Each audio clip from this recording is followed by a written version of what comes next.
This week is gyprocking week.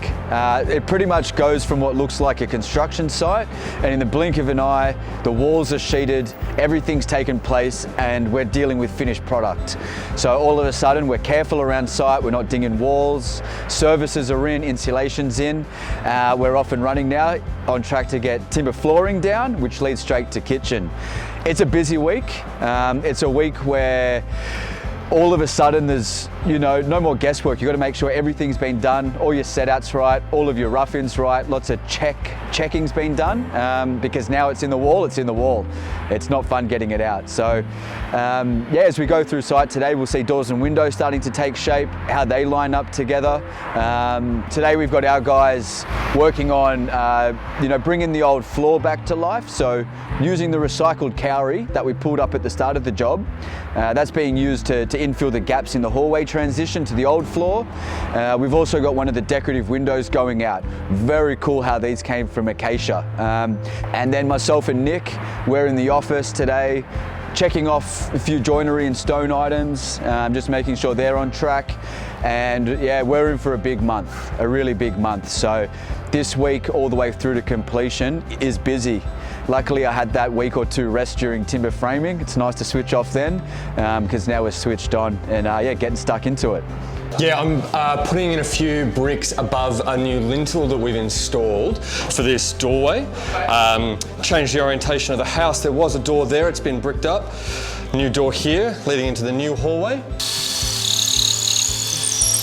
So this beautiful window we've got here is made by acacia joinery. To the glass is made to set to the old one.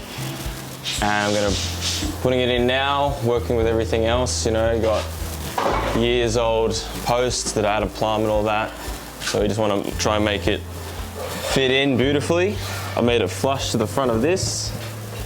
And now I'm just screwing it in, making sure everything's packed out nice.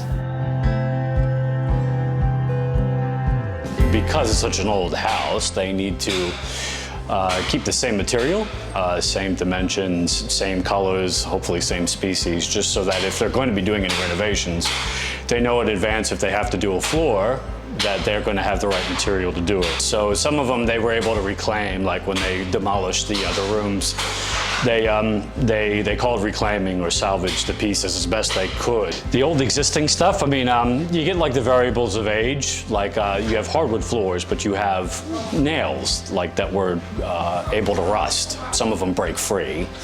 But they built these houses to last, so there's a minimal issue of maintenance or any kind of preparation work for it to go in. As long as it came out all right, it'll go in okay.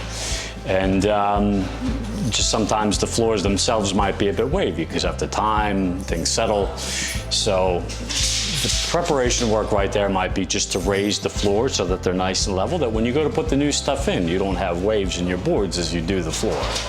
And then there's lengths as well. You don't want a lot of wastage in chopping things in half and throwing half of it out. You actually want to find the pieces that will fit those openings so that there's the least amount of waste as possible there too. So I feel like the boss is right next to me. He's going to say something. I'm getting a bit scared.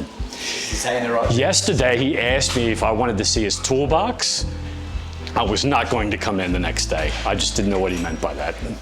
It's an innuendo. It's an innuendo. And trust me, he did come and see my toolbox. This is one of the details that we've been planning for quite a while now, and it's concealing doors. So this is not an afterthought, this is pre-thought. This happens at the start.